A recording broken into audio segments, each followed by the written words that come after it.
I feel ready. I feel ready, man. I don't know. I think you guys are not even expecting to what you're gonna see on June 28th.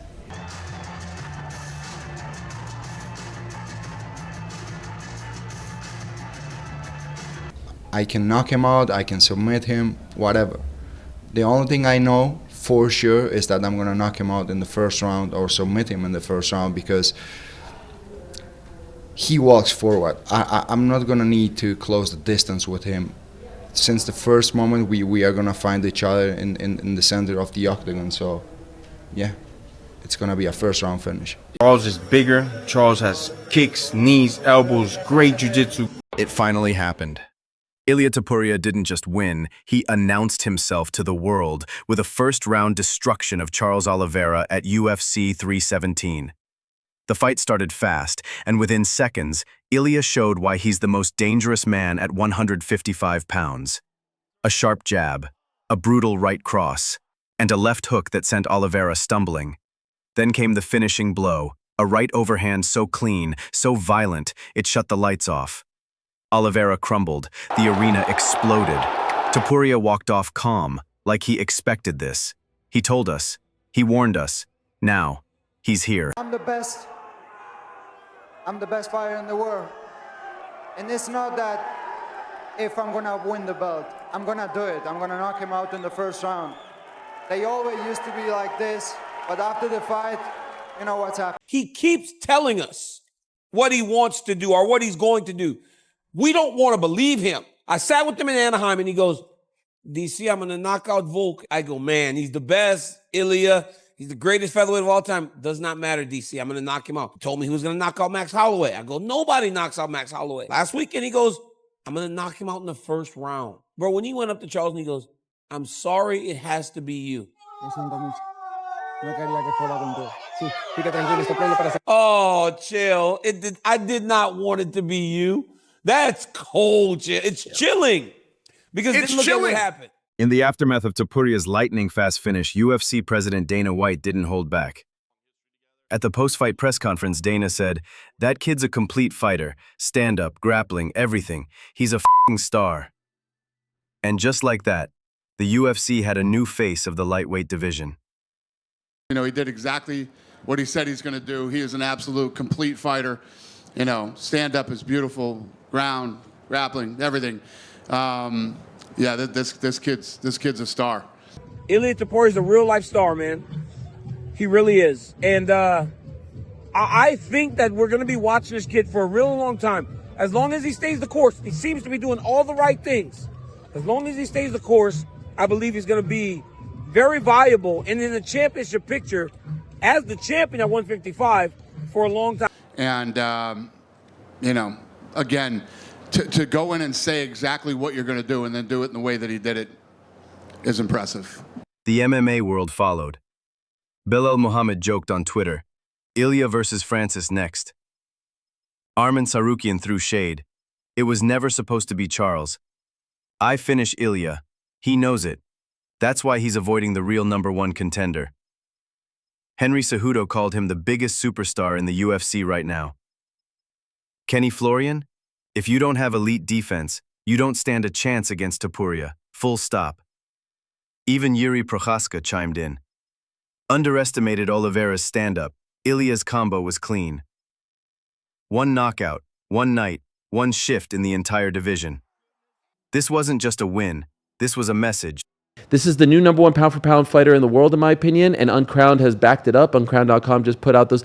There is no denying he is the biggest superstar in the UFC. There's no denying that he is only going to get bigger. And lastly, I'll just say what's so refreshing about this, very quickly in the Conor run, it was, and I don't blame him for it, but it was just a big part of the narrative. I want this, I want equity, he doesn't do any of that. He's just like, I'm here, this is beautiful, I won the belt in the training, I collected in the fight. Like, wow. he continues to nail it every time. And even this morning, he puts out that he's having a reality show on HBO Max, I believe in Spain, because it's in Spanish. It is mesmerizing to watch him compete. I am in awe of this guy. It's like nothing I've seen before. And I know sometimes I'm criticized for sounding extra hyperbolic, right? But calm, cool, collected doesn't even begin to describe it. You set it up well. He is so matter of fact as if the outcome is an eventuality against Hall of Famer after Hall of Famer, and now after third Hall of Famer. Just when the celebration started, the chaos picked back up.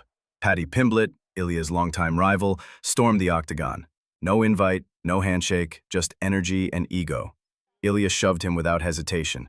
No words needed. After the event, Paddy told media, "He said he'd submit me. He won't. He knows he can't knock me out. I'll put that little in his place." Ilya didn't back down. With Charles, it was respect. With Paddy, I'd really enjoy kicking his ass. Dana White wasn't thrilled. "That should have never happened," he said. "I wasn't there or it wouldn't have." Ilya clearly wants the fight, but does it make sense? With contenders like Arman Tsarukyan, Islam Makhachev, and even Justin Gaethje in the mix. Some say Ilya's next test should be harder than Paddy. But in the fight game, personal always sells. And this grudge still has a pulse. You'll do nothing. You'll do nothing, you little fart. Go and sit back down. Paddy Pimblett did come in the cage tonight. There's Arman Tsarukyan, there's Justin Gaethje. Is that the fight that you want more than anything else? Yes, that's the fight that I want. Everything he You talks little inside. mushroom. Hey, You little chorizo, you fucking Spanish sausage. With Charles, I had a little bit difficult situation because I really like the guy. He's an amazing human being. But at the end, I was like, this is competition. I have to do my job. But with Paddy, I'm really going to enjoy kicking his ass. Ilya's just said in the cage there, he's got to submit me. He won't do that. He said it because he knows he can't knock me out. I will put that little bitch in his place. Get it booked. Ilya, after the fight, he called in Paddy Pimblett and brought him into the cage, and they had to face off. Obviously, they've got a long history together. I know there's a lot of options on the table for Ilya, but when he shows that type of interest in a fight, does that make you want to make it? Well, I don't know who the hell let him in there. That should have never happened. Let's start there. I was already back in my room, or that would have never happened. Ilia Topuria just starched Charles Oliveira and claimed the vacant lightweight title. So what now? Fans and fighters are already debating who deserves the next shot, and Ilya's keeping his cards close to the chest. He's called out Paddy Pimblett, yes, but let's be honest, that fight feels more personal than professional. Topuria told reporters, "With Charles, I liked him. With Paddy, I'll enjoy kicking his ass." Still, is that the biggest or best next step? Let's look at the landscape. Arman Tsarukyan is a name on the rise, young, aggressive, and coming off a massive win. Ilya's acknowledged him before, but hasn't committed. Then there's the shadow of Islam Makhachev, or what's left of it. Makhachev has reportedly moved up to welterweight, vacating the lightweight throne for good. And while Ilya has said, "I'd love to fight Islam, but I don't think they'll give it to me," it might not even be an option now. So what makes sense? Topuria's team wants the biggest money fights, and with the belt on his shoulder, he holds all the leverage. Whether it's Paddy, Tsarukyan, or someone unexpected, what we do know is that this division has a new king, and challengers are already lining up. I think Islam can fight him, but I think Islam will be one of the greatest challenges he would have because they're both just next level. But right now, man, he seems to be separating himself from everybody. It's just unbelievable. And you got to tip your hat to him. He's created a team all about him. And by creating that team all about him, he's developed at a rate that most don't. So hats off to Ilia Topuria for a phenomenal performance. Ilia Topuria. He said, you know what? I want to go up to 155 pounds, fight the #1 contender, and then if he wins that, then he fights Islam. If he move up and he beats somebody like Charles Oliveira, he's next. Why not? Because there is nobody. So you don't think right now Ilia deserves a shot at 155 pounds? Without fighting in 155? Without? No, I don't agree. But- But if he move up and he beats somebody like Charles Oliveira, of course. What Ilia Topuria just accomplished at UFC 317 wasn't just another win. It was a statement. He came into the biggest fight of his life against one of the most dangerous lightweights in history and made it look effortless. A lightning-fast combination, and just like that, Charles Oliveira was down. A new champion was crowned. But what's most frightening?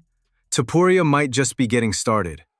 Dana White called him a complete fighter, boxing, grappling, composure. This isn't hype. This is evolution. The UFC hasn't seen many like him, 15-0, 2-division power, and now the face of one of the most competitive divisions in the world. Some say this is what Conor McGregor could have been, swagger and skill. But Ilia doesn't care about comparisons. He's here to carve his own legacy. He said it himself, "I'm ready for anyone. Let them line up. I'll knock them down. Let's not forget here. Do we remember what made Conor a superstar besides the fact that obviously Conor was a superstar in everything that he did? But one of the biggest things that people love that was crazy is Conor would tell you, I'll get him out of there in two. You know, he would tell you what round he's going to get you out of there. Ilia Topuria said, I'm going to knock him out in the first round. I'm going to knock him out in the first round. And he went out there and, jeez, was that scary. Love him or hate him, Ilia Topuria is now the undisputed king at 155, and the era of La Leyenda has officially begun. If you love high-stakes MMA storytelling like this, subscribe now. We break down every knockout, every rivalry, every legacy moment. And trust us, this ride is just getting started.